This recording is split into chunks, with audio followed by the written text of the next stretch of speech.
All right, ladies and gentlemen, welcome to tonight's NASCAR 08 coverage on the channel as we are at the Richmond Raceway for the running of the Circuit City 250. And here today, we have race number 11 of 35. We're going to try to go for another win with Martin Truex Jr. on this Busch Series season. Where we left off, we came off a fourth place finish at Talladega, where we only led one lap in that race. We'll be starting at the back of the pack here tonight.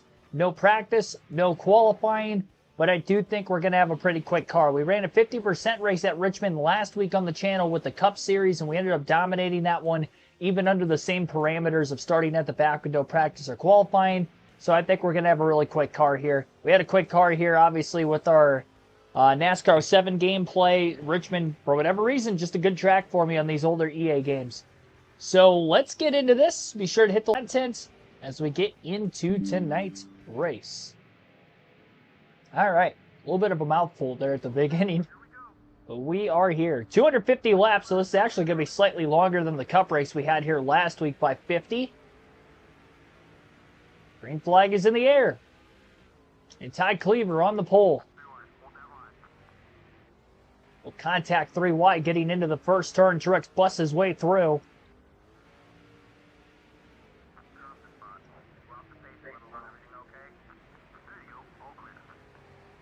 Season points leader. Jackson Robinson, Wade, thanks for tuning in. 3 wide in contact with the 24 of Mears. Oh, a little smoke on the back straightaway, too. That was behind us. Because there's a little bit of a gap from the... little contact. Just squeezing our way through. Any tiny crevice, I'm going to try to throw my car in there, as long as it's on the inside, of course. Yeah, we're moving through the field pretty quickly, which is very reminiscent to what we were doing in the Cup race here also. We should have the quickest car in the field. Well, that was with the car tomorrow. This is with the Gen 4. But still working out pretty well in our favor early. Just got to hope that we have decent long-run pacing.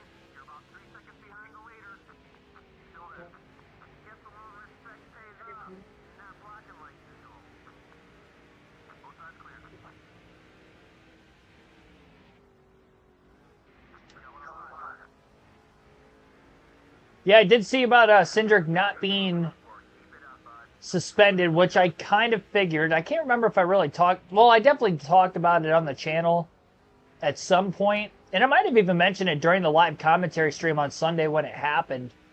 Maybe not immediately because it was so early in the race. There was a lot going on there, those first handful of laps in Stage 1. But I definitely did cover it for a brief moment. I didn't think that NASCAR was going to give him a penalty.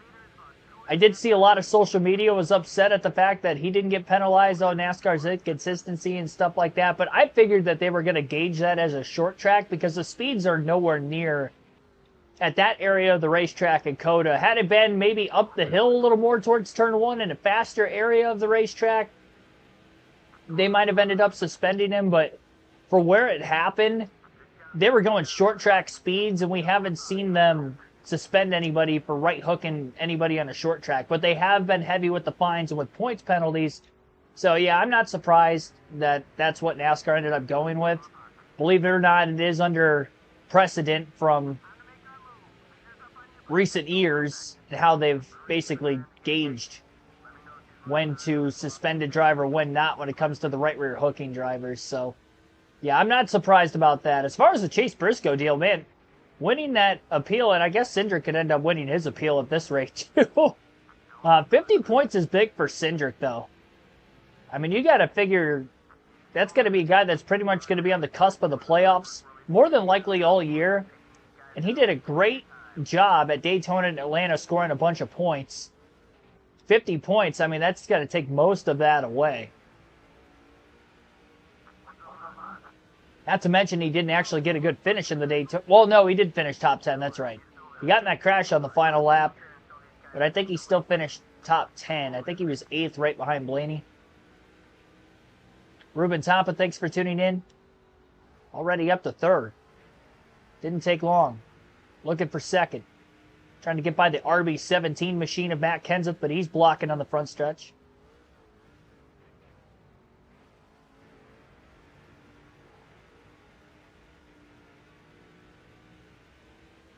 No, I didn't see a throwback scheme. I saw the Cindric deal, and I saw the Chase Briscoe's points penalty that they won the appeal. Oh boy. Contact there with Kenseth. Little bump and run action to get the second, breaking the two Roush cars up. Got somebody blowing an engine at the bottom of the racetrack. Couldn't take the bottom getting into the corner. It was the 119 car, fantasy driver, that was blowing up. Made his way to pit road, though. We stayed green. And Truex will take the lead on lap 14 in turn 1. Clear of Cleaver off turn 2. And Kenseth will be going for second. Already Martin Truex Jr. out ahead, and by quite a bit. Fastest lap of the race, first lap of the clean air, 20.754.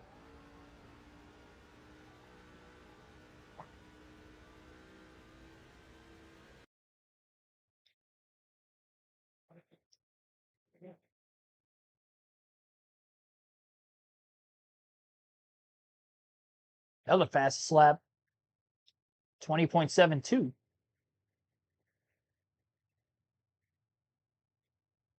Yeah, I'm pretty sure everybody's shocked about JGR winning their appeal.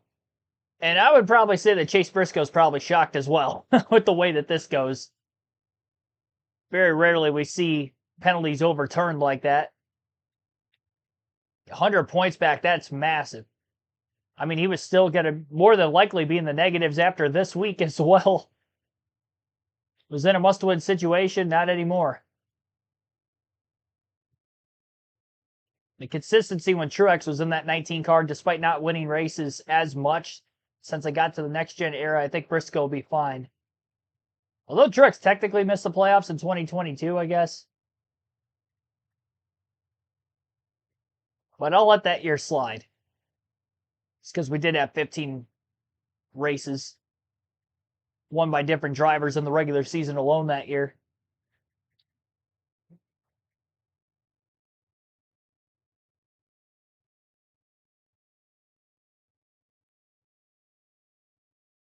Somebody else is going to have to let me know in the chat if the game audio is off as well. Or had been muted. So I know the last time you mentioned that, Wade, on stream, it was actually fine. And it was just on your end. I just want to make sure before I have to pause it and recalibrate what I basically have to do to get the audio back if it is missing.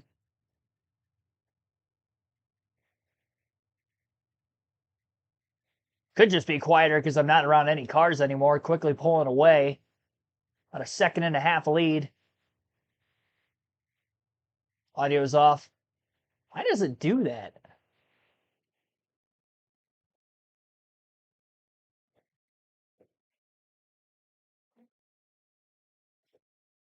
It works until it doesn't.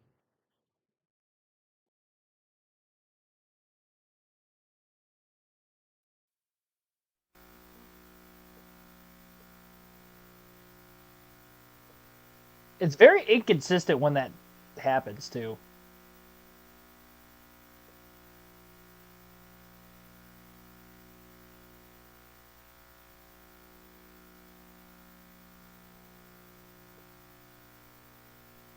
There we go.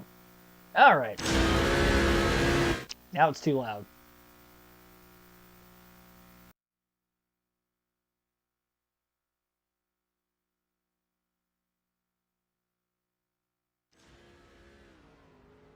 Now I carried too much speed into the corner.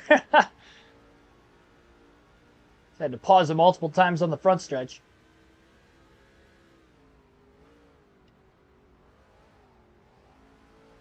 Mic check. Check, check, 1, 2.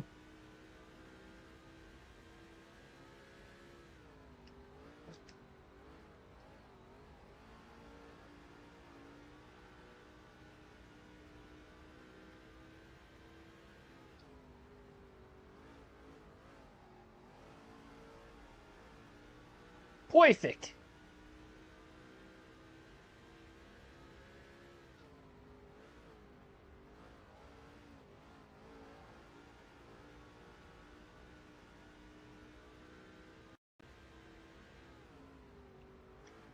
We're going to be tough to beat tonight, ladies and gentlemen.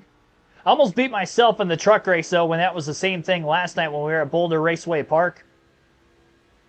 Nothing is a guarantee.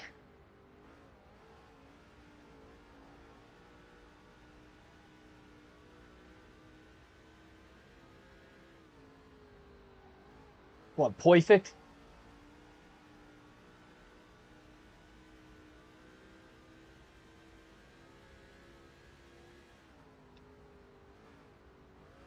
I don't know why I say it like that from time to time, but I definitely heard it from somewhere. And it just always stuck with me. It definitely wasn't from your grandma. I don't think we've met.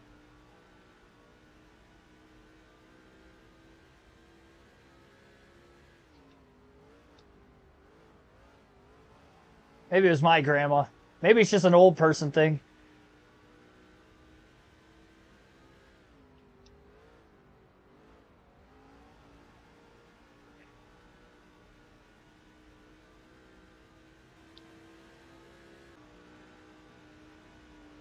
I do think with this race being an extra 50 laps on the Cup race, and the Cup race is one stop, I'm going to imagine that this is going to be a two-stop race.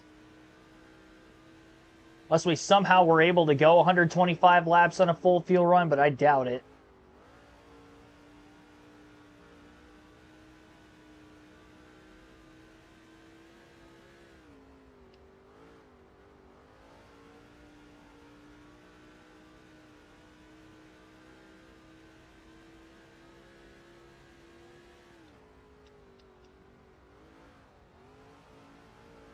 Oh, that's somebody else blowing up. Looked like the 12 of Sam Hornish Jr. Second driver to have an engine failure in the first 30 laps of the race.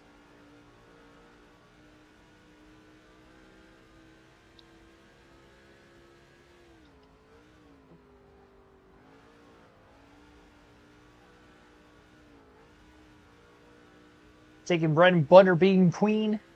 Is he running full-time in ARCA this year? Does anybody know? I don't follow ARCA enough to know that. Obviously, he won the season opener at Daytona, but I have zero clue if he's running the full ARCA schedule or not. I'd be shocked if he is. Just considering he's already ran part-time in the truck series on short tracks. I guess ARCA full-time would get him used to some of the bigger tracks. Because they have an even mix of, you know, small tracks and intermediates.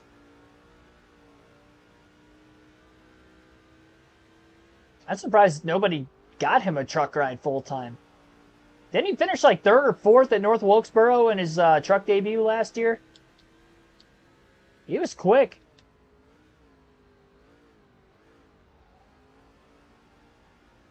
Had to have been a sponsorship issue, I would imagine. That's got to be the only reason he's not in trucks full-time. He goes out in his first trip to Daytona, wins the ARCA opener. Definitely a hot start.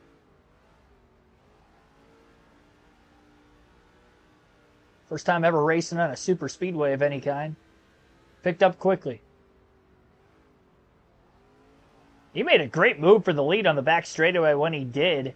Obviously, he had to get some help from behind with doing it, especially with how minimal cars that were left in the race. But great job pulling out then rather than waiting to the last minute where you kind of know it's coming, I guess. If you're William Sawalich in that race. Maybe slightly easier to block knowing it's expected. Probably unexpected at the time with about 9 to go when he made that pass.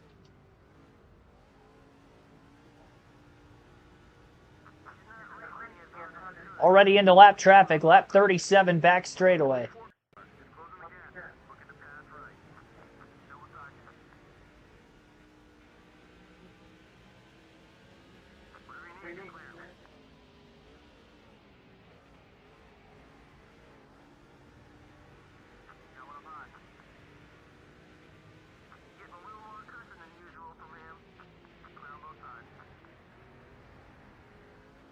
Backing up these corners so much more. You can definitely tell even these cars at the very back of the field are driving it in way deeper than I am. I'm just able to get back into the gas way sooner and slice into the outside there.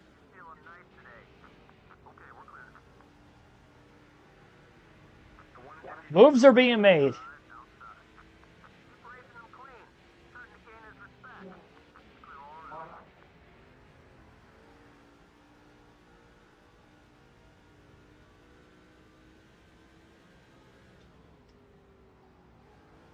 Based off the cup race, too, I mean, we should be able to go at least 100 laps on fuel.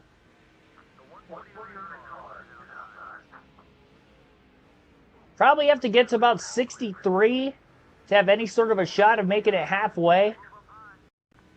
63, of course, before we get to halfway out of gas. That would dictate that.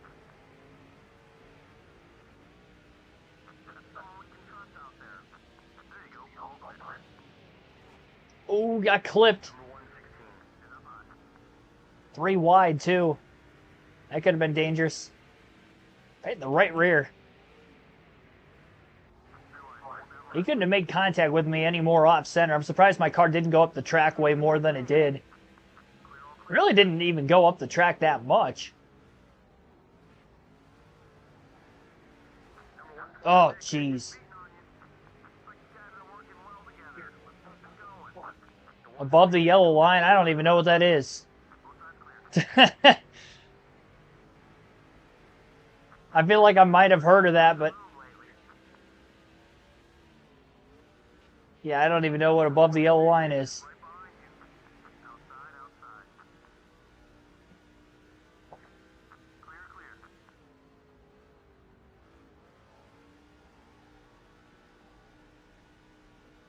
Well, I'm taking a day off tomorrow just because I'm going to need a day off at the end of the work week. Been working a lot of overtime lately. I mean, honestly, I'm even a little tired right now as it is. It's just it's hard for me right now at this time of the year to try to push through 7 days a week streaming. You know, working a full week's one thing, but then working additional hours on top of it, just get tired. So I'm trying not to tax myself too much. I'm still on the plan of streaming 300 days a year. This will be the 16th day off 2025, and we're in March. So I think I'm pacing fairly well.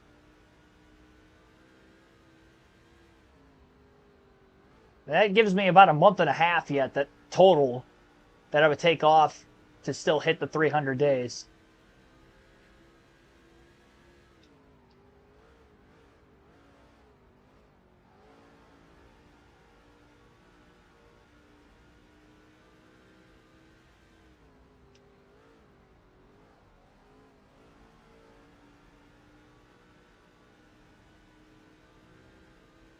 Top 3 all-time favorite NASCAR drivers. Oh, man. I'd definitely go Ryan Blaney, number 1.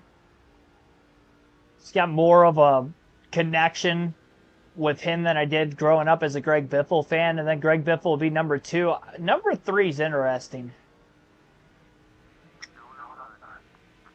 I'm trying to think of who I would have pulled for other than, like, Biffle and Blaney, like, hard. I don't think it would be anybody.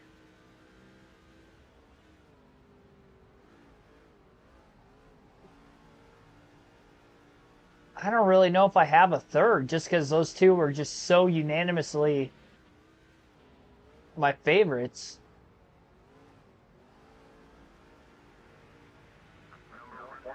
You said NASCAR too, so.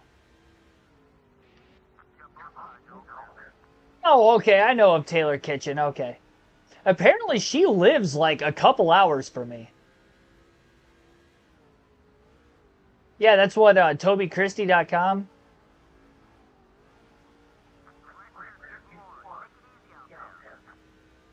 I didn't recognize the show, but I know the name. because I've seen content in the past. Yeah, I've definitely seen that name floated around the ether, NASCAR YouTube wise.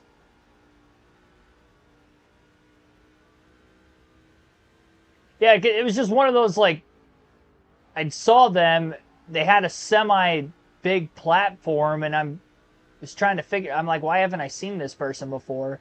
So then I went onto Instagram and then realized, I'm like, oh, lives close to where Mid-Ohio is, racetrack-wise. Like, no way. Small world. Ryan Blaney's got a great chance to win Sunday. Yes, he does.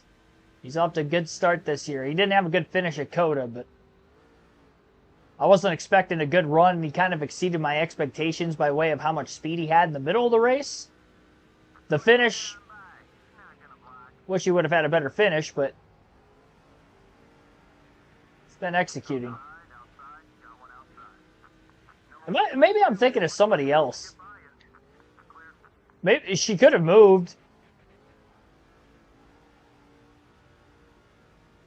This was last season when I found out. Either last season or the season before. So I don't actively seek out their content necessarily. But I know of the name.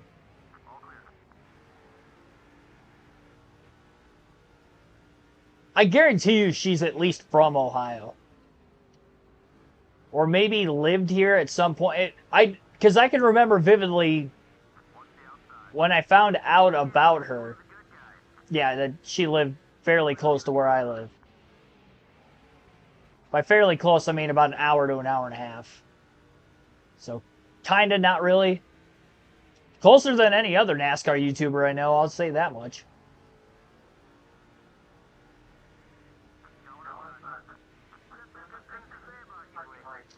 Of course I know Eric Estep. I only met him once, but not formally. I just kind of passed by him when I was in the Daytona garage a couple years ago when I was at the 500, 2022.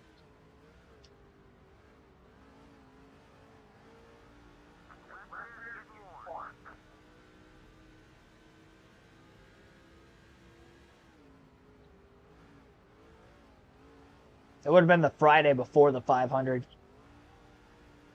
It's during Cup practice, actually. Cup practice was going on hour and a half to 2 hours or so before the truck race that night.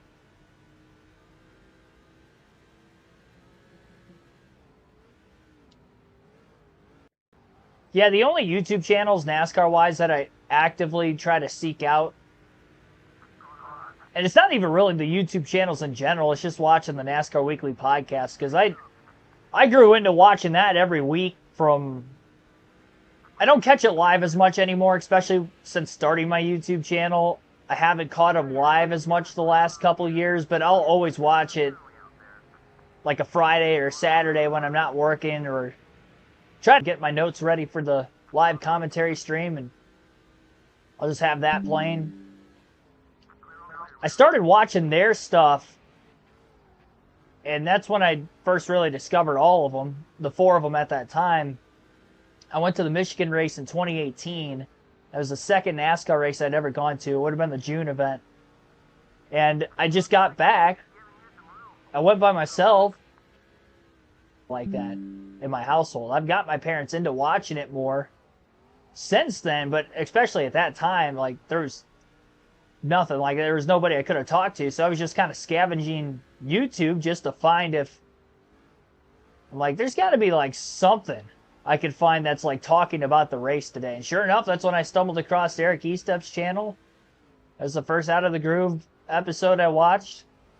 And I think he was hosting the NASCAR Weekly podcast that week, so he mentioned it on the video I was watching. I'm like, oh, I'll have to see what that's all about. And then, yeah, so that Wednesday after the Michigan race,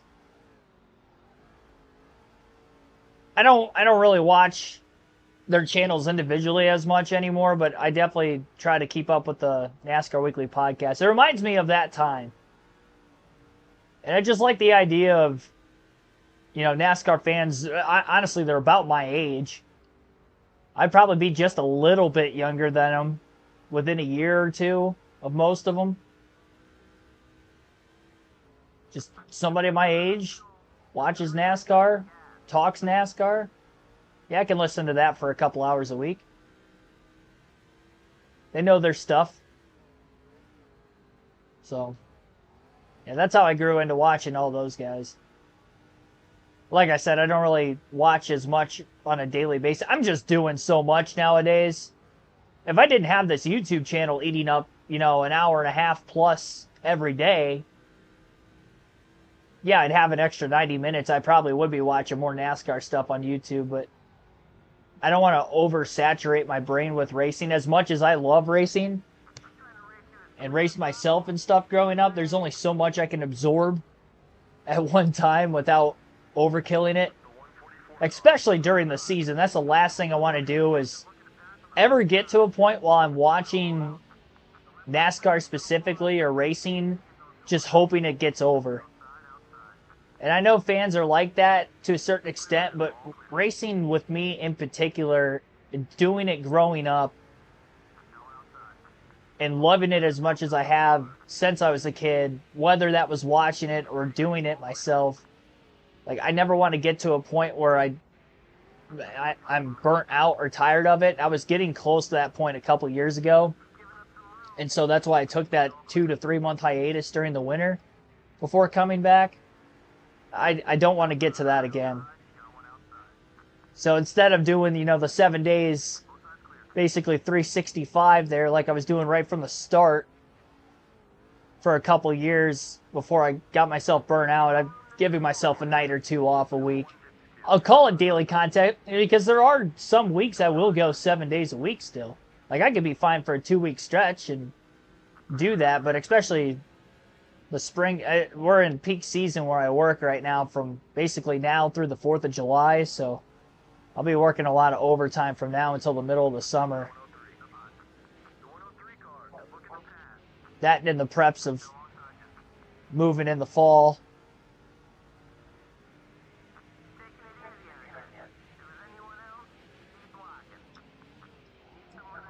Oh boy. That was a big slide.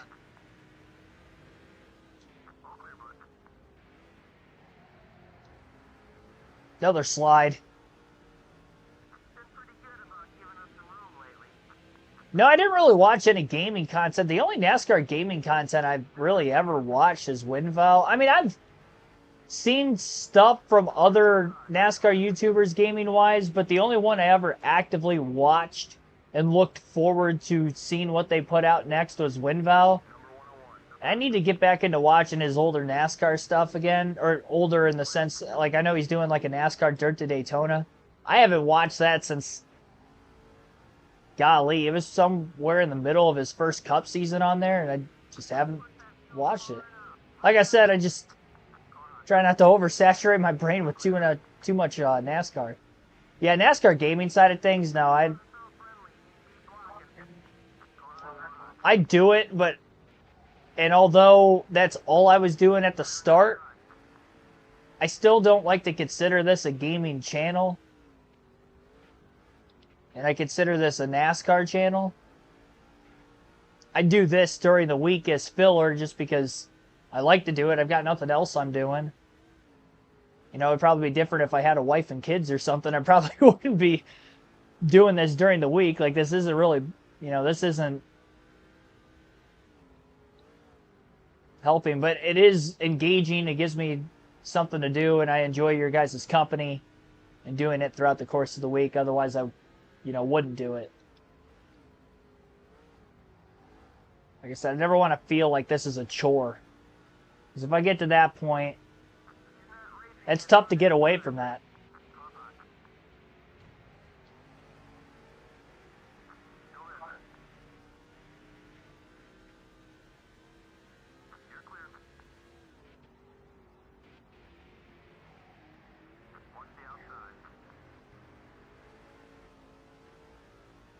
That wiggle got a lot worse when I clipped the apron that time. I don't think we're going to be able to get to 100 laps on fuel. Definitely a 2-stop race.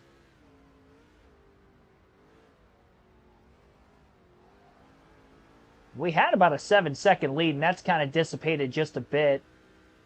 Definitely tell the tires are wearing out a lot more at this point in the run. Oh, we got a car in the wall. Saw the smoke.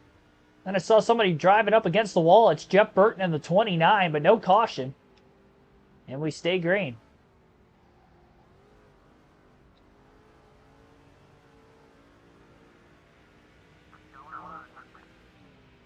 Watch this when you're not bored, and when you're bored, you lay in bed. Yeah, we're definitely dominant tonight. 2-stop race. Michael Turner, thanks for tuning in, by the way. I don't think I shouted you out. Yeah, Billy Kramer, welcome to the stream also.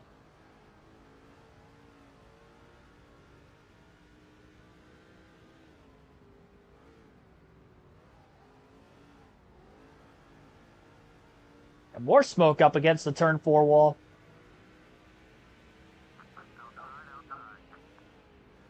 We didn't have a caution in our 50% race for the Cup Series here.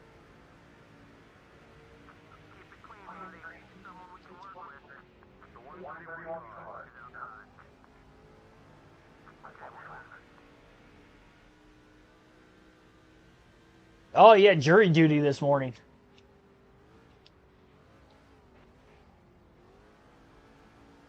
Is it as bad as people say it is?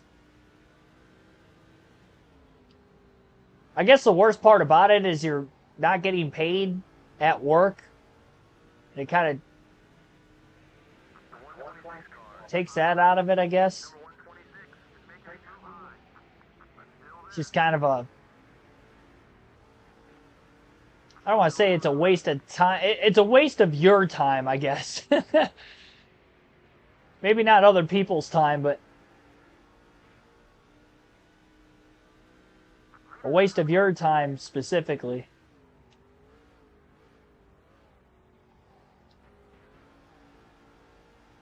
Yeah, we're a little loose. That smoke was not for me. It was another trail going up towards the wall. I've seen that a few times in the last couple laps alone. We're just getting more and more free as the run carries on. I might make an adjustment. It's just so fast that I don't want to touch it. If it was getting indrivable at this point in the run, that'd be one thing. I was definitely way looser in the Cup car here. And I knew that coming in, so I wanted to try to do what I could setup-wise to try to help prevent that. Got a lot of cars on pit road right now. I'm going to pit at lap 90.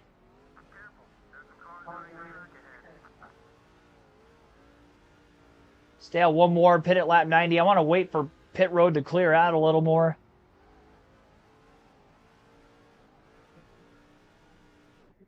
Oh, that's not going to be good.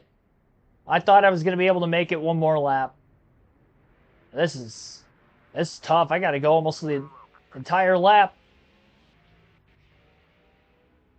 Get me to the bottom. Well, I mean, I'll make it.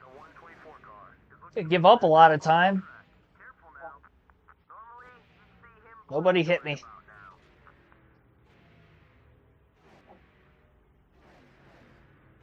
Ouch.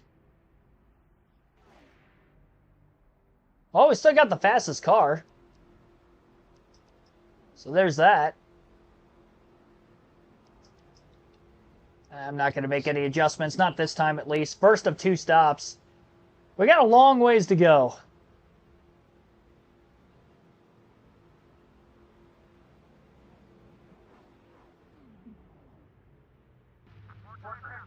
Had to wait hours for the selection. Yeah, that's tough.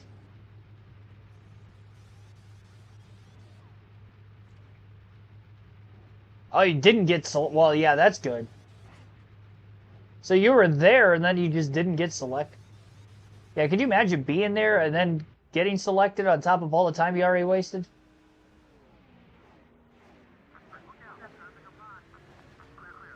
Wow.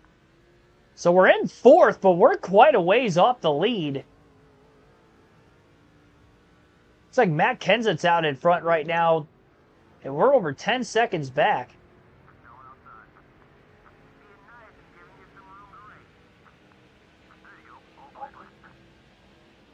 Well, good news is, position-wise, we're not in bad shape.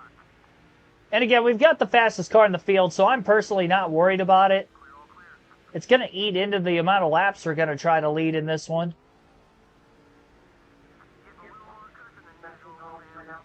But we're fast. Yeah, definitely not going to try to push it to lap 180 this time.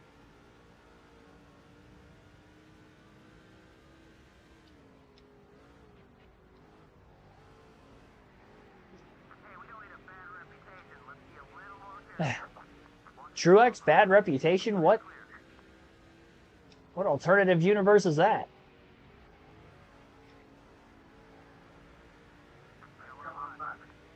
Crew chief's yelling at me like I'm not already a two-time Busch Series champion. Back to back. Thank you very much.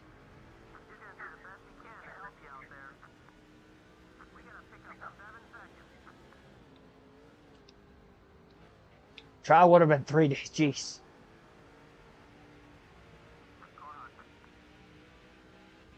How do they not try to find a way to, like, reimburse your paycheck if you have to miss, like, 3 days of work because of something like that?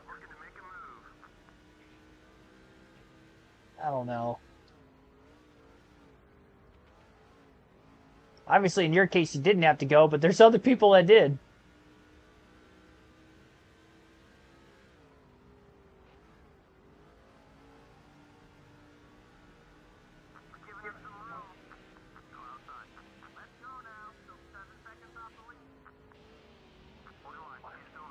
I know they tried to do like a deep, in-depth analysis and research into, like, if you know the person or anybody involved.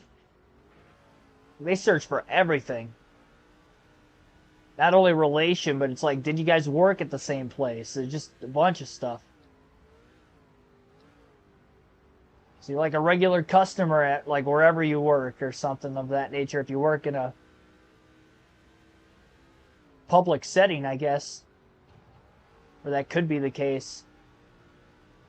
Like, they want you to know absolutely nothing about anybody involved until you get in. So they could have the most unbiased panel possible, I guess. James Pascal, thanks for tuning in. John Cena is heel. Yes, he is. What a timeline.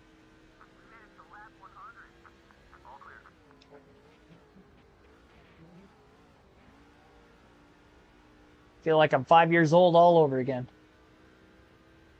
It's going to be a little different, though. Yeah, one thought that kind of didn't cross my mind, but I saw it on a video I watched on YouTube. Back when this took place, like the next day, I saw it. And it was the idea of John Cena, like, not wearing jorts wrestling anymore. Potentially. I mean, he still could. But the thought of him not wearing any, it's so foreign. No jorts, no cargo shorts. Nothing. Just comes out with regular wrestling tights. It'd be so odd.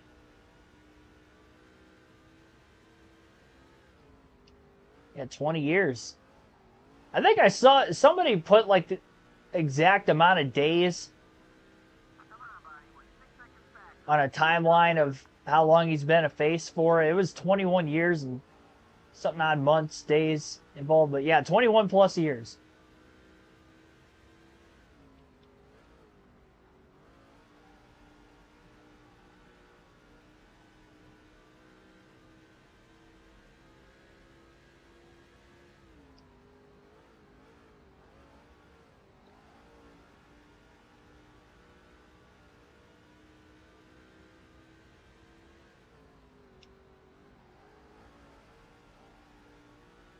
We were just over 10 seconds off the lead when we cycled off of pit road. We're about 5.5 seconds back now.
I think I'm supposed to get some freezing rain here tonight.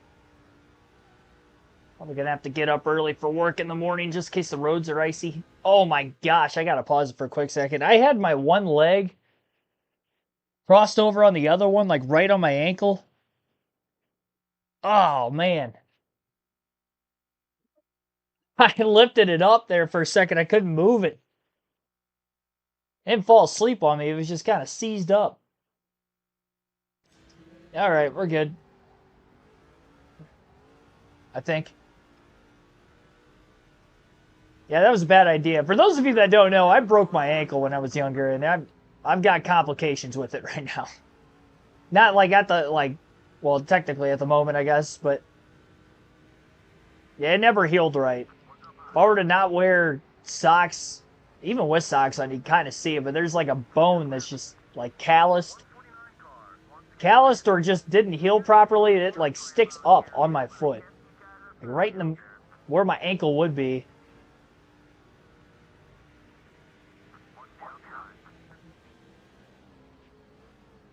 Tracks every time I'm going up and down stairs.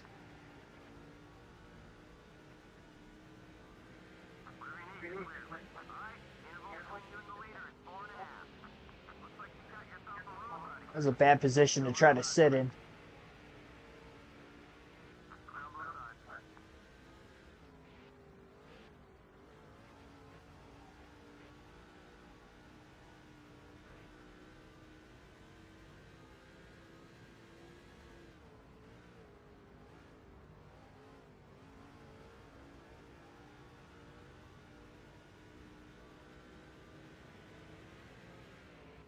Time you were gaming, sitting on the side of the couch, leg fell asleep, tried to walk to the kitchen. All right, dude, dove in the counter. Yeah, that's tough. There was one time my leg fell asleep when I was on the toilet at work. And my leg fell asleep, and I went to stand up to pull my pants up, and then I like kind of half fell into the door in front of me. I mean, obviously it like kind of caught myself, but yeah, I like caught myself up against the door.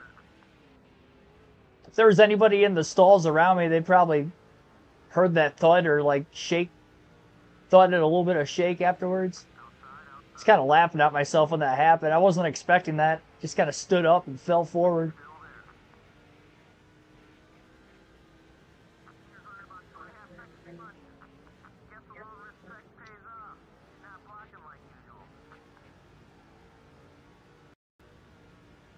Squidward moment. Did Squidward do that? If so, then yeah. Ow.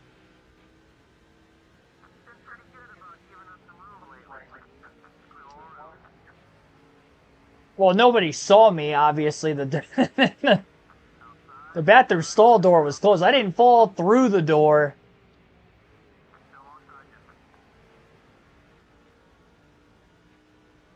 Just kind of standing there for a minute trying to shake my leg to get it to wake up. The door was locked. I didn't fall through the door. We're good.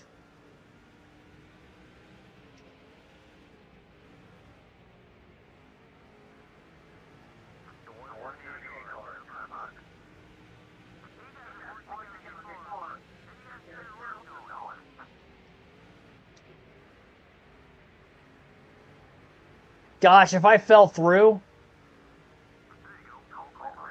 I would have had to get another job. I wouldn't be working there anymore. I wouldn't have been able to look anybody in the eye again. Because somebody definitely would have told the story of me falling through there, and that would have spread like a wildfire. Because, I mean, I don't blame him. How could you not tell somebody? This dude just fell through the bathroom stall door.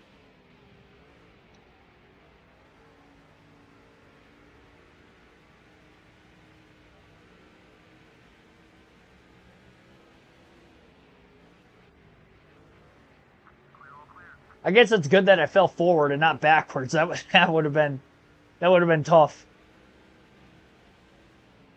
I never really thought about that much until just now. was going to say we were still in fourth until we battled to the inside of Casey Kane there off turn 4. Now we're up to third. Another driver blowing an engine down on the bottom of the racetrack. Not even halfway through the race, and we're about to take the race lead again for the second time. So even after running out of gas, we just powered our way from about a 10-second deficit in very minimal time, really. From fourth place a couple laps ago, now up to second. And looking for the lead on Matt Kenseth.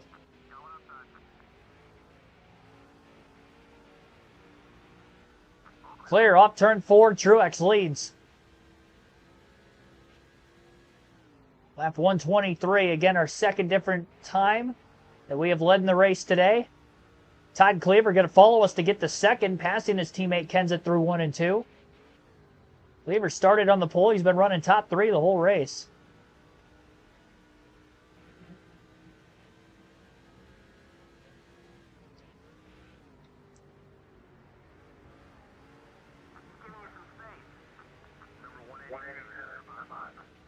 What am I doing tomorrow? Just work. Work, come home. Grab something small to eat, work out. I still got to work out yet today. I didn't get it in after I got off.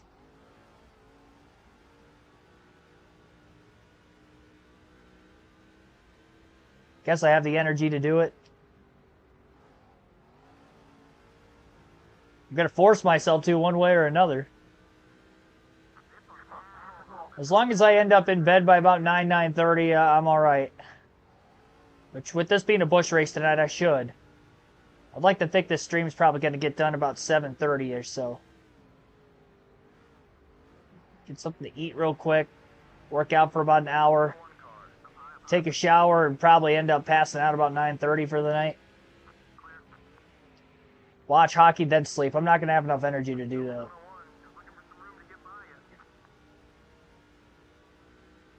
I still got to work again tomorrow, so I got to get up at 4:45 in the morning. Can't stay up too late.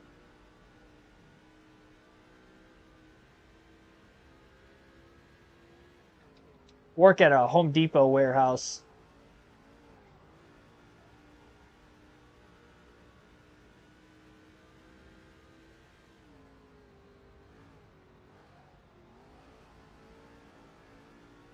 No, I'm not really like a skateboarding guy. I never played any of those Tony Hawk skateboarding games.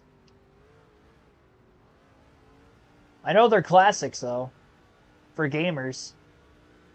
I never really considered myself a gamer, even though I had played video games growing up, because there was just a select few that I stuck to, and they were primarily sports games. The only non-sports games I could think of ever playing was like Guitar Hero, but I really like music, though, so that kind of makes sense. And even like with the racing side of things, outside of NASCAR games, I had a few different sprint car racing games, but that was pretty much it as far as racing games went as well. Shift manager at Taco Bell. Liv Moss. Just trying to figure out how to, what the slogan was there for a second. Is that even still the slogan at Taco Bell? I don't even know if it is. I don't eat Taco Bell. Sorry. That offended you. I don't know if it did or not. Yeah, I don't know. I just...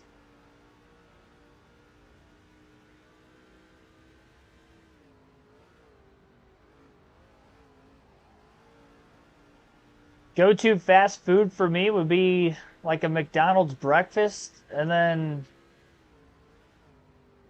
I don't even know, like, after that, probably like some sort of a like fast food chicken restaurant, I guess. Like, I know Raising Cane's is big around here in Ohio, but even that, I haven't had that in a couple of years either. So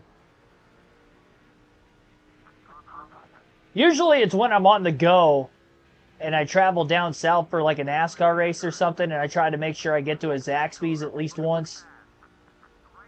Big on Zaxby's. And there's none around here, so that's why I try to take advantage of it. And I try to get to a Bojangles if there's a Bojangles as well.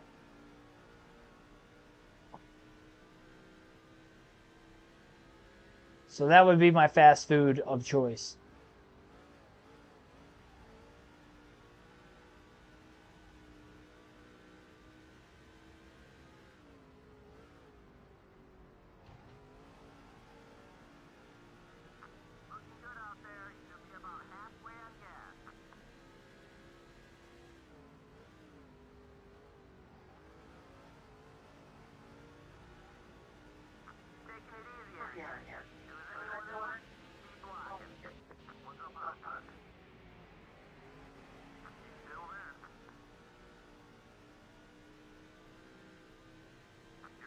I've heard that Raising Cane's is expanding. It's one of the few chicken places we do have around here. Outside of like a KFC. Even Popeyes, like I have to go into like inner Toledo for that. And if I don't go there, I don't even know where there's another one. There's only 2 of them. And I remember when I worked in Toledo, specifically the one not to go to. It was, yeah, it was kind of funny. I was in the minority of, there was me and like one other white dude at the last warehouse I worked at. And, they were talking about going to Popeyes and they, after work the one day. They're like, yeah, you're not going to want to go to that one. You might want to go to the other one.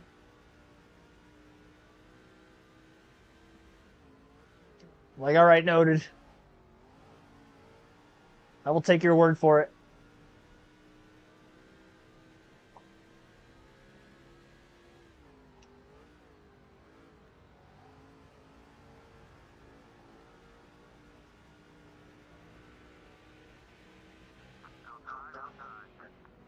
Those were probably the one. Those probably the ones when they ran out of those chicken sandwiches when they first came out. That there were like fights going through there. You guys remember when that was a thing? People fighting to the death over Popeye's chicken sandwiches.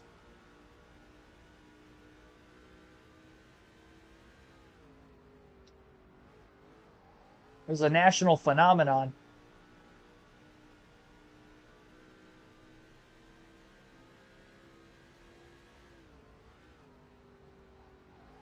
I'll have to become a construction worker. Yeah, my grandpa, not another grandpa, not the one that I got into racing with, but on my mom's side, my mom's dad. Yeah, he was a construction worker. I mean, it's good to get into when you're young, because, man, he had to have been like in his 50s when he retired. I mean, now he's older. He's pushing 70, but I can remember him being retired for a long time. Hey, made some good money.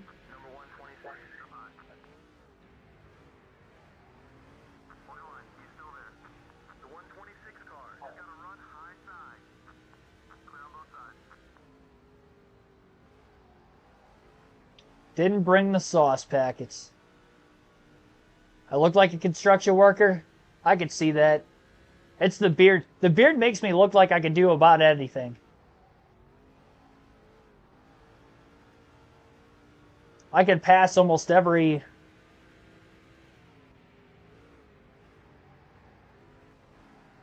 kind of a job opportunity. 72 points for Briscoe now. Where does that put him in the point standings then for the year? Because he's scored pretty good.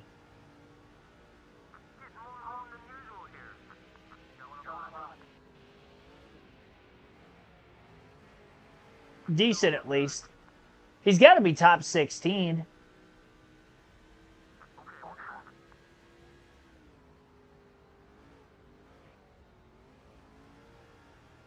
Yeah, see ya. Thanks for stopping by.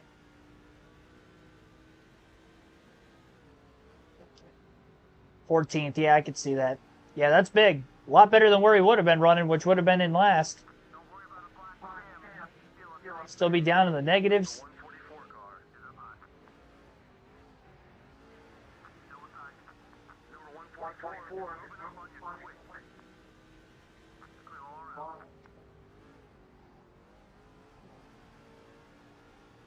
$15.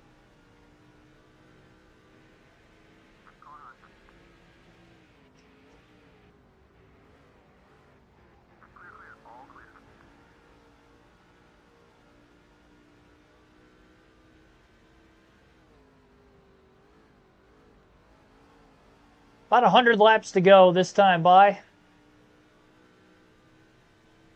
Everybody's going to have to pit one more time yet in this race.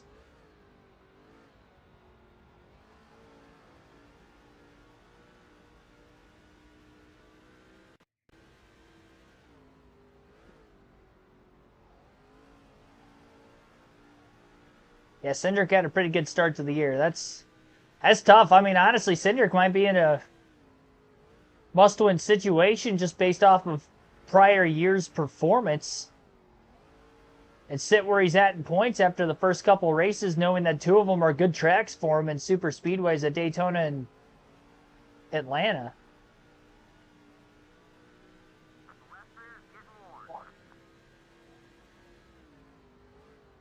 You know, mathematically, obviously, this early in the year wouldn't be in a must-win situation, but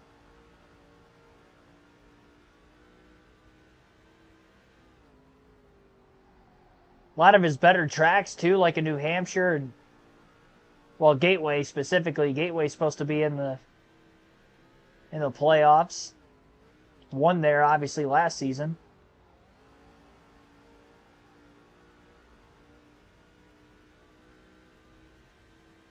Only 3 more drafting tracks left. I don't know.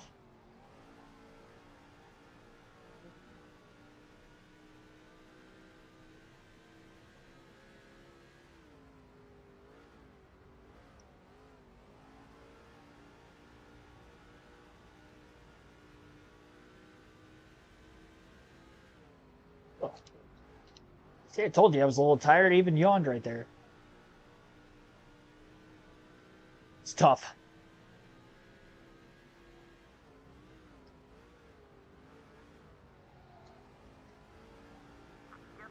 .95 laps left this time by. Almost a 5-second lead for us. Well over half the field's a lap down. There's quite a few drivers that have blown an engine in this race. There's a lot of them stacked up towards the entrance of pit road.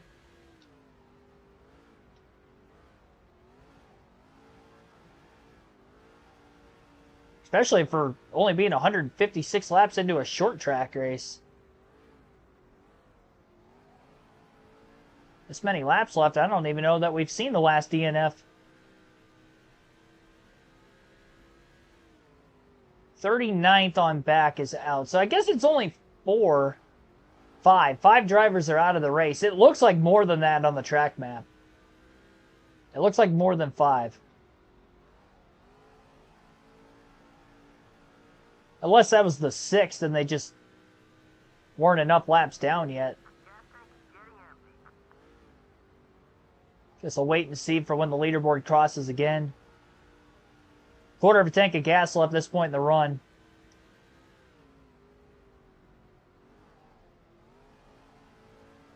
$89 laps is as much as we could go on fuel. So we're almost inside our window.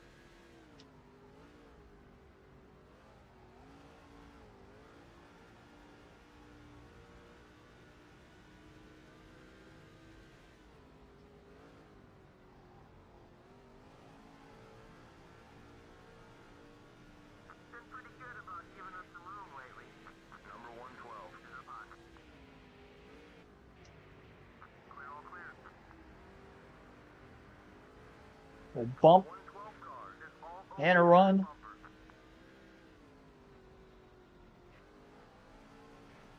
Yeah, it is only the 5 drivers out.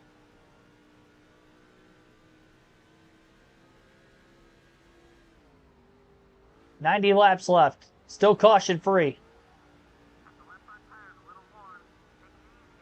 Went caution free in the last Cup race, Southern 500 in Darlington. And yesterday we had a bunch of yellows, and 12 of them on our Truck Series Road Course race, which took place at Boulder Raceway Park. Then we go back to Richmond for the Busch Series, and we go caution-free again.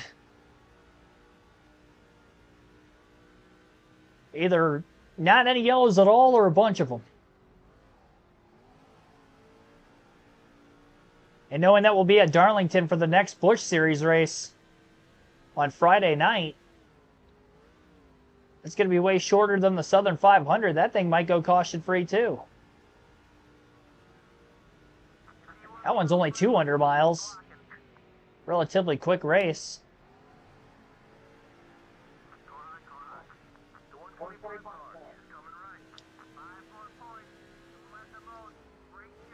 Right, even after not leading a decent amount of laps right in the middle chunk of the race, we have still already clinched the most laps led just inside the final fuel window.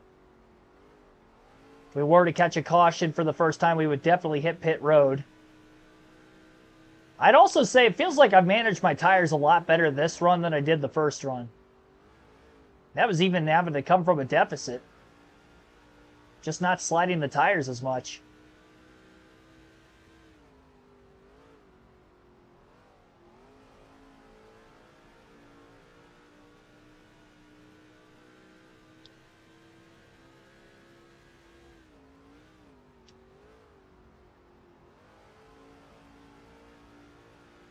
I appreciate that.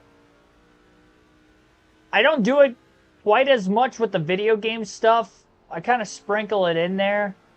I used to do it when we were only doing the video game stuff, but then when we started doing the live commentary streams, I'm leaving the live commentary solely for that purpose. Don't run out of gas. Yeah, definitely not going to do that again. You'll learn from that mistake quickly. Thank goodness it was a short track. We had to go nearly the full length around the track. Out of fuel.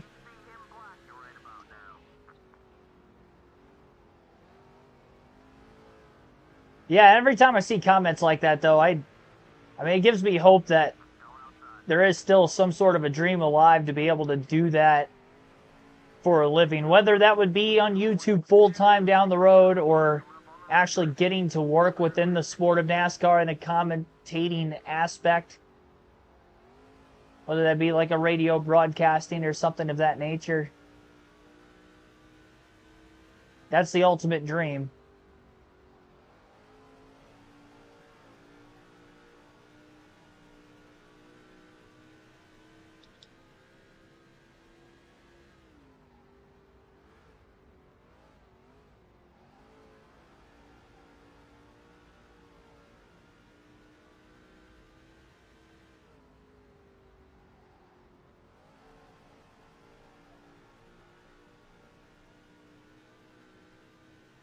Starting to get more free on entry this time. I feel like before it was kind of in the middle of the corner in the first run where I was getting loose.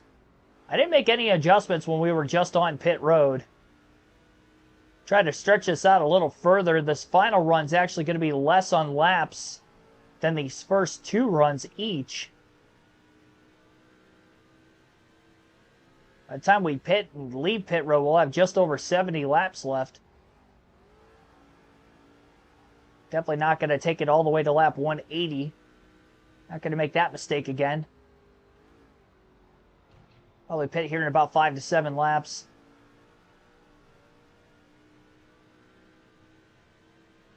Like the right front's in the red on the tire wear indicator already.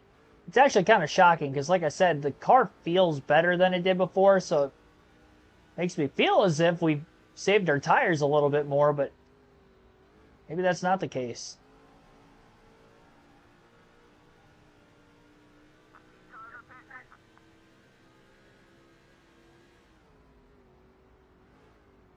Some of the leaders onto pit road. Second place definitely came down that time.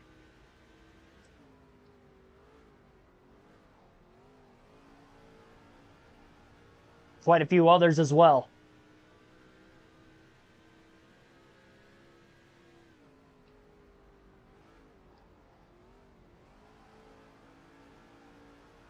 John Fleming, thanks for tuning in.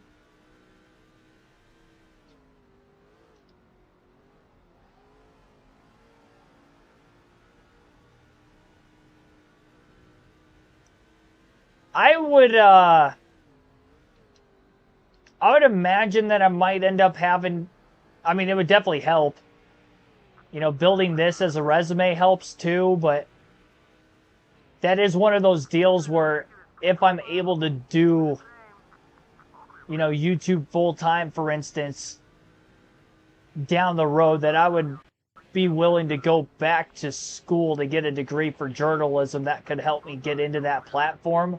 if that's what it's needed at that time. With the hours I'm working, now to be able to do something like that, I would have to give this up, and then I feel like I'd be setting myself backwards even more to go and do something like that, because I guarantee when I come back, yeah, very few of you would probably stick around and come back, but just the way YouTube pushes the algorithm, you guys might not even know I'm back, and yeah, that would be throwing the YouTube deal down the drain and taking a greater risk on hoping that I could do something like that and have it work. There would be a lot more risk involved. And that's where I would want a steady income first, so that way if I had to do something like that, I would at least have a backup plan involved, if that makes any sense.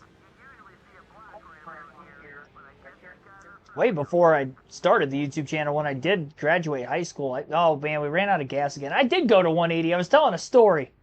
Jeez. At least I didn't run out on the front stretch this time. It was right as I was getting off of turn 2. Get to pit road here. Probably lose the lead again. We'll get it back eventually. We got time. We'll have 69 laps to go when we leave pit road.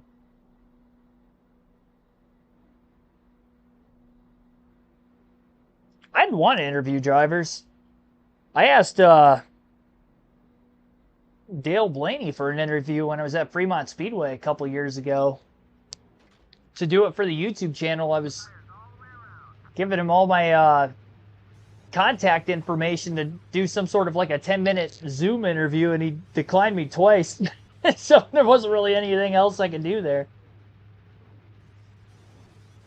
I went in there thinking like, oh yeah, he'll do, like I tried to like do everything I could to, I'm like, you could do it from home, like you don't have to go anywhere, it's 10 minutes. And he shut me down. Because at first I asked about it, and then he said, no, I'm not. He said no, and then I tried to explain myself a little further, almost like I was going to try to walk out of there not taking no for an answer, but at the same time, like, doesn't want to do it, he doesn't want to do it. I tried. I tried to get, that could have been a segue into maybe having more, driver or interview interactions there. Just never worked out, and since then, I'm trying to think of when that would have been. Actually, no, when I was in the infield at Daytona, that would have been before that even happened. So this was 2022 in the summer when I asked for that.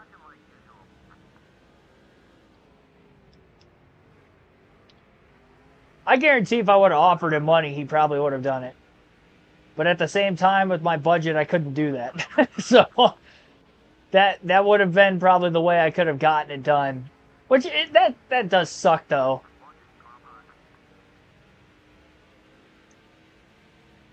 I'm pretty sure I was monetized on YouTube at that time. I might not have been. I don't know if I had 1,000 subscribers yet.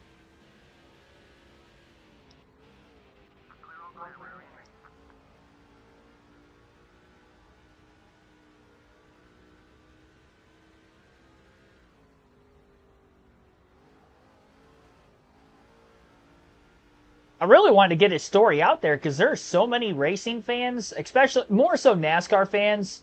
Like if you're in the dirt racing community, you know who Dale Blaney is. You've probably seen him race. You've probably seen him win dirt races before. But if you're a NASCAR fan and truly just a NASCAR fan, yeah, you know Dave Blaney because he used to race in NASCAR. You know of him being a great dirt racer. But what you don't know is that he has a brother who is also a very, very successful sprint car driver.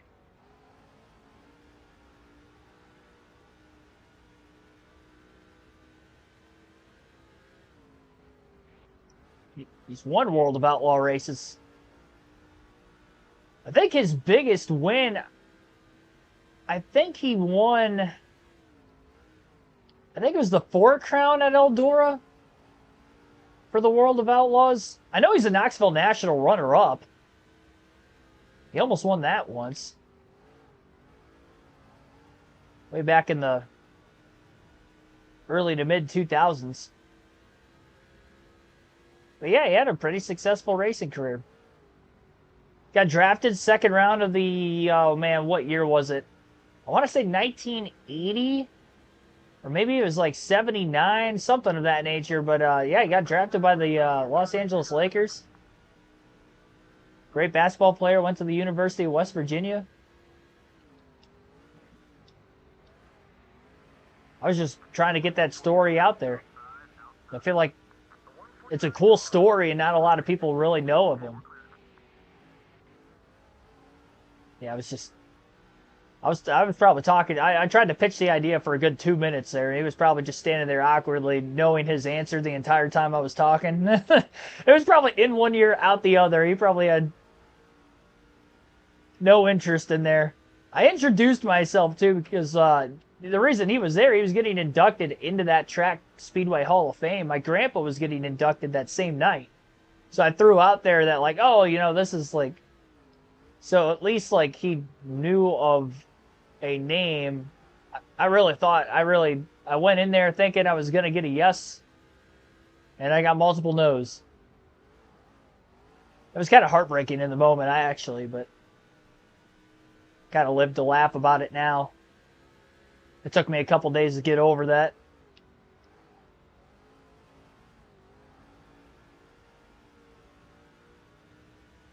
Yeah, 12.3. That's pretty good for college ball, Division I. Especially at a, bigger school like that too. They were probably in the Big East at the time, but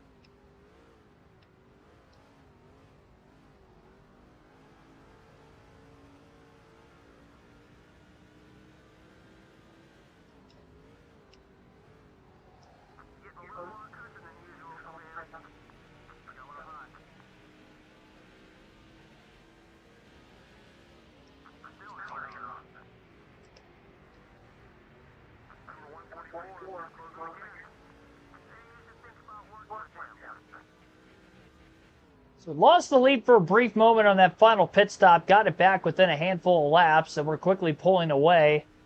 Still caution free in tonight's race. Basically hoping it stays that way. We've clearly had the fastest car from the get-go, and just kind of moseying our way through lap traffic. Doing everything we need to do, just hoping it stays green. If we get any cautions, survive any restarts, we're definitely going to have a lot of lap cars to line up to the inside, so that can make things interesting. Especially depending on how late in the race we would be if we did get a restart. There were a couple instances where it looked like we were going to get a caution. Just like a few laps there right before the first pit stop. Turns 3 and 4, there's a lot of smoke. Several occasions we saw somebody get up against the wall, which was Jeff Burton, looking back on it now. That didn't bring out a yellow either. Here we are now, lap 198. That was well over 100 laps ago, and still haven't seen a caution. I haven't noticed many, if at all, any drivers with any sort of severe damage. So I don't even know that a debris caution would be very likely at this point either.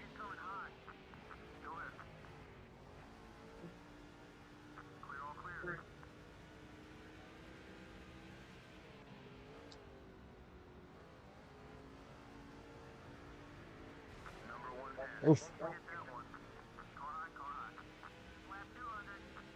I know during his Hall of Fame acceptance speech, he was talking about that he was still making parts for sprint cars down in North Carolina, where he was living now, or at least at that time, about a year and a half ago.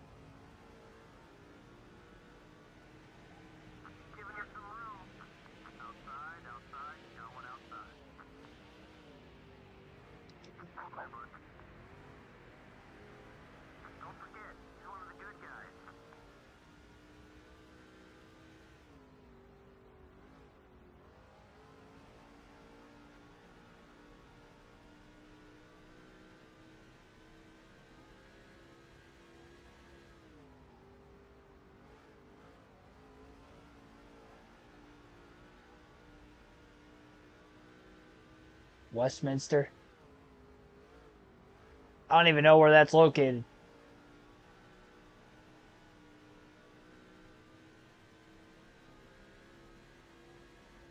Probably in North Carolina.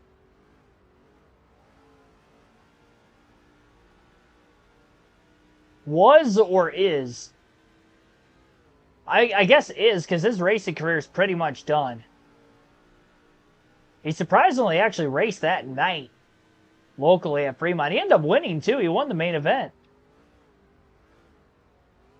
I mean, go figure, he was obviously the biggest name in the field that night, but it's just a local deal.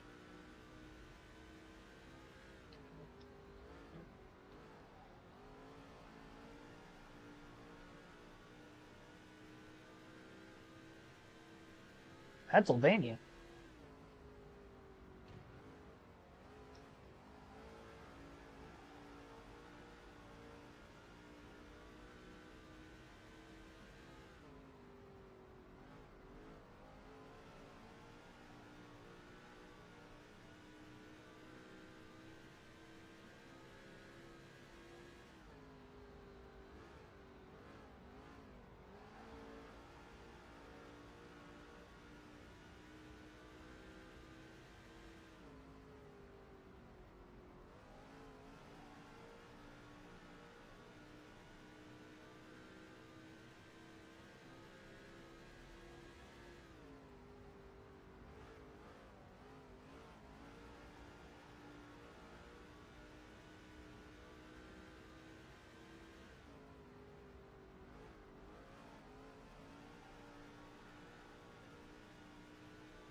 Maybe he's not building sprint car parts anymore then.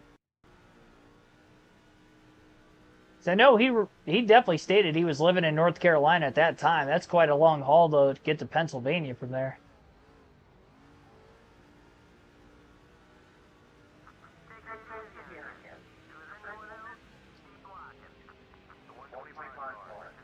I would imagine most of the Blaney's are probably living in there. You know what? Now that you mention that, it's probably really close to where Sheridan Speedway is over towards Youngstown, Ohio.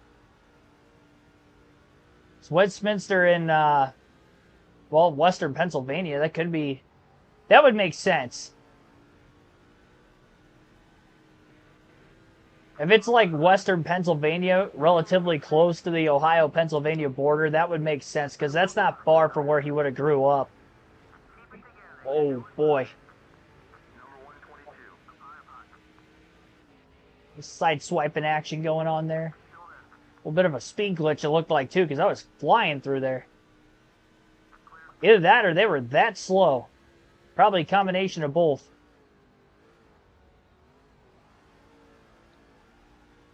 Dale Jr. actually comes into this race second in points, and I have not seen him all day.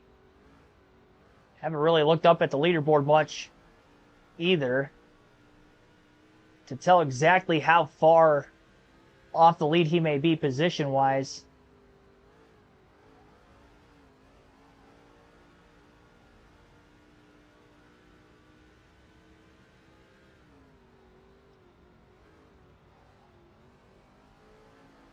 Kenseth's still in second. Cleaver's still third. Casey Kane fourth. That's pretty much the same top four we've had for a long time. Dale Jr.'s in seventh. He's having a good run. He's having a decent run tonight. Only 9 cars on the lead lap. Our other teammate Paul Menard's in ninth. Last car on the lead lap as of right now. Paint scraper, as our crew chief stated there.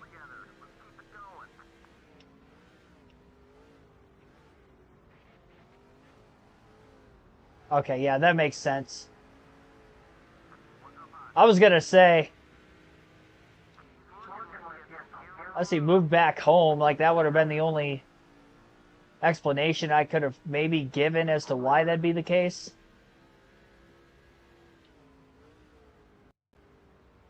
He's probably still living in North Carolina then.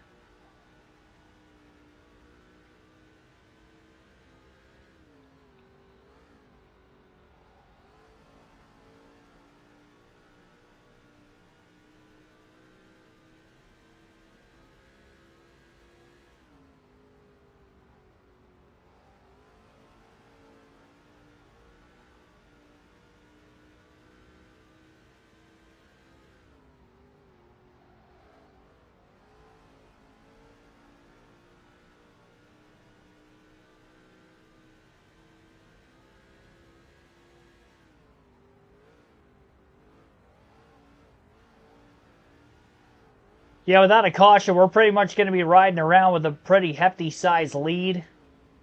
And I don't see any way where they're going to close in. Lap traffic hasn't been too terrible by way of density today. And even when it has, we've gotten through it pretty much unscathed every time. I would imagine that that's just going to continue to stay the case.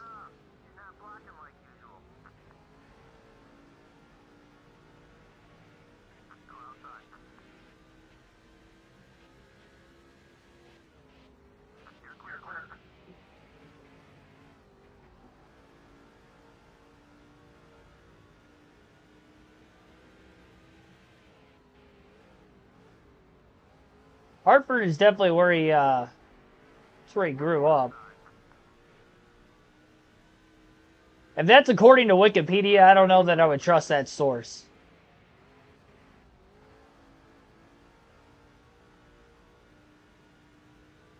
I can't see him moving to North Carolina and then moving back home as quickly as he did. I just feel like with Ryan in NASCAR and knowing that Dave lives down there, I would imagine that most of the Blaney family probably lives down there. They do travel fairly well, from what I've heard, to NASCAR races.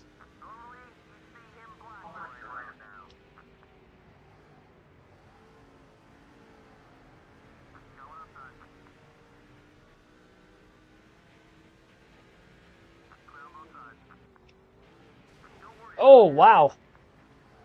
Hit from behind there big time by Danny O'Quinn Jr. Catching the last car in the lead lap, Paul Menard. Just under 30 laps to go. U.S. phone book. Oh, jeez. You paying to find a... Is that like a subscription-based website? Sounds like one of those ones where you pay it on the dark web and then you can find out anything and everything about everybody. That's scary.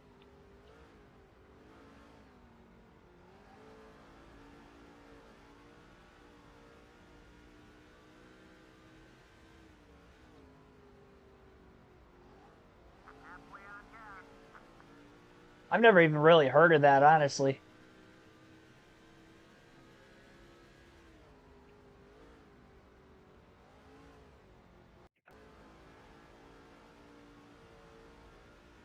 Found yourself?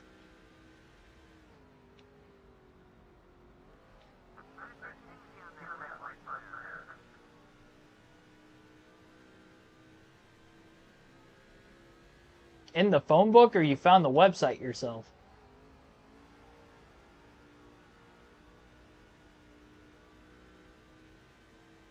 I'm scared to know that my information's out there.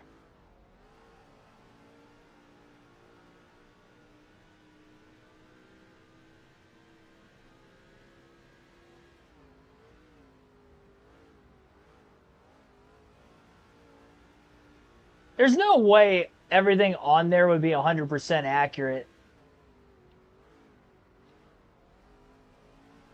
I mean, unless it's linked to the... Is it a .gov website? If it's a .gov website, then it might be more credible, I guess.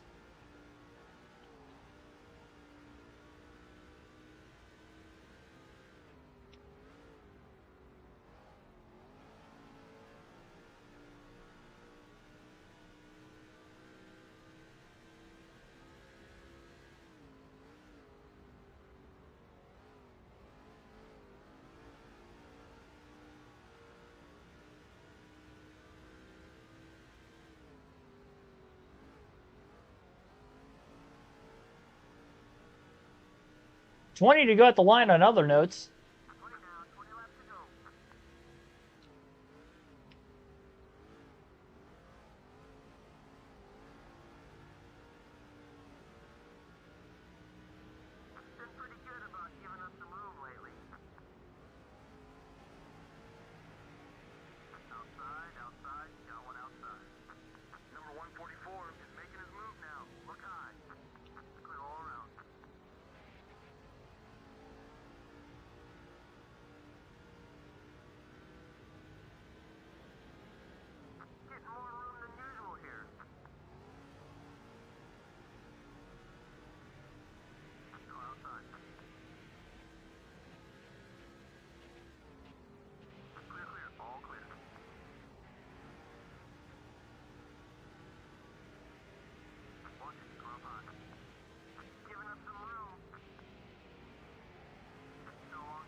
Just a little bit of damage on the front of that second to last lap car we just passed.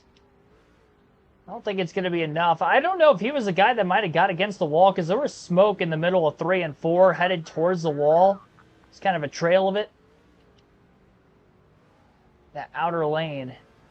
I don't know if that was from him, or if maybe there was contact with that guy that allowed for somebody else to hit the wall. Definitely needed to stay green here. We haven't had a restart all day, so I kind of don't want to find out what that's going to look like, especially if we have lap cars to the inside of the lead lap cars. Now, if we do have a restart with 10 or less laps to go, then it would be single file, and all the lap cars will be at the tail end of the line of lead lap cars, which could clear the area for us and make it a little easier to try to hold on. Dale Jr. up to 5th. All right, there he goes. Top 5 for, I think, the first time today. Case Kane's fallen to 7th. Menard's back to 11th now, and Clint Boyer's the first car 1 lap down in 9th.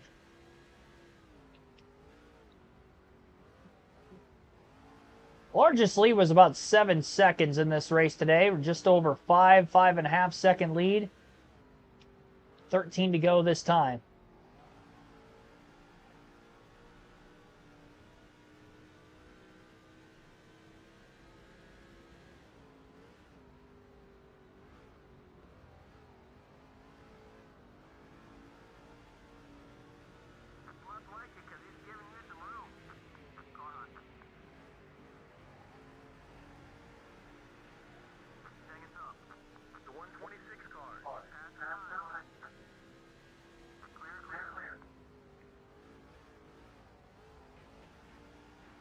I catch a couple more lap cars. See a handful of them up ahead. Generally spaced out.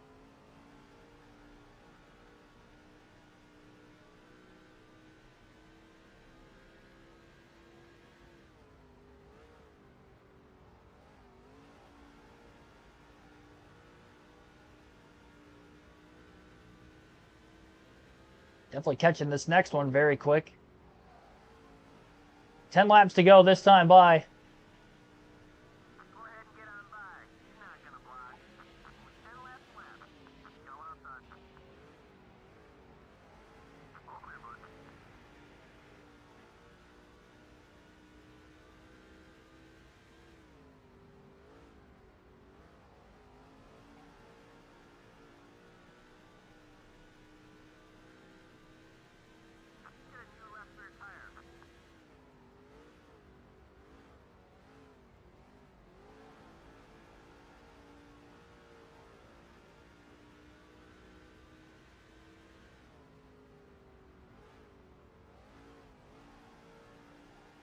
I definitely, with the points lead we have, especially in the truck in the Busch series, it's going to take a lot for us, I believe, not to win the championship, having a couple 100-point lead already. Usually we're kind of starting off from behind, but winning at Daytona in the season opener in literally all 3 series, I mean, that really set us ahead early.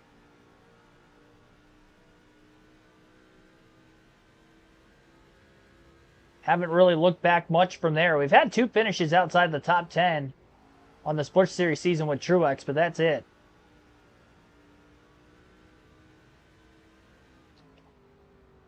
It was an 18th place finish and an 11th place finish. So we've still been top 20 every race.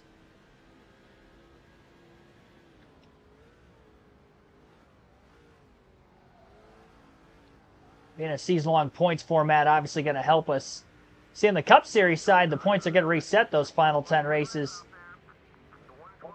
So it doesn't matter how big of a lead we have there right now.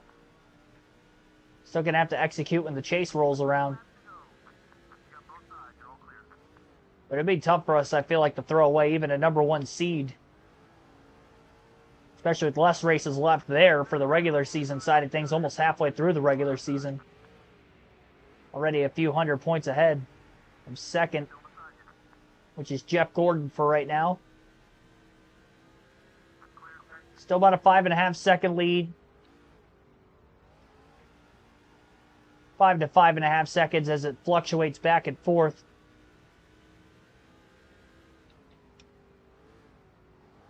Of the 3 different times we've led, this is the second largest lead of the night. 3 laps to go at the line for Truex. Plenty of fuel to the end. Just hit a quarter tank of gas left, so that's what the crew chief was talking about, fuel being low. Plenty to make it to the finish.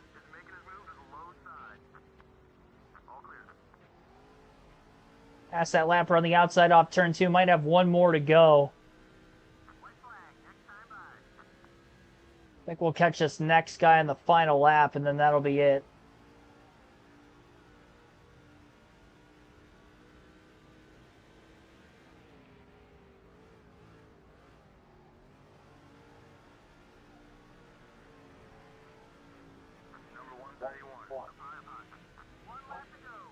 Yep, caution free. 250 laps in the Busch series. An utter domination for Martin Truex Jr. here this evening.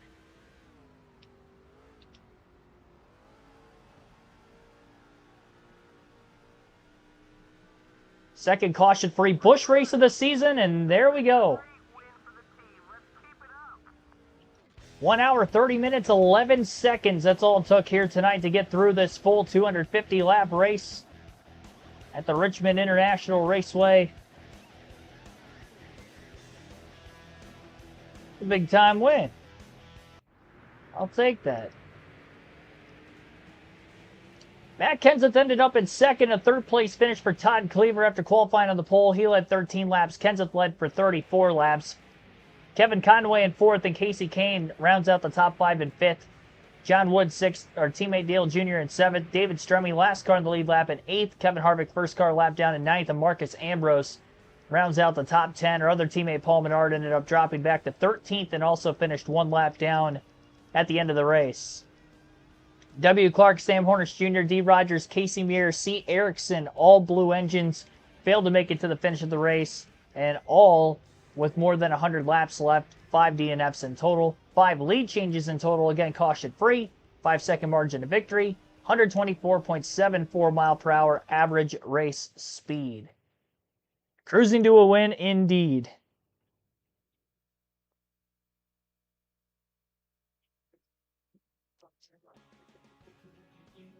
$147 lapper at Darlington, and that will be Friday night. No stream on the channel for tomorrow.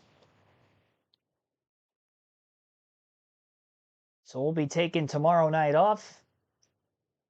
And then we will be live at 6 p.m. Eastern on Friday for our last NASCAR 08 stream of the week before the live commentary content for Phoenix this weekend.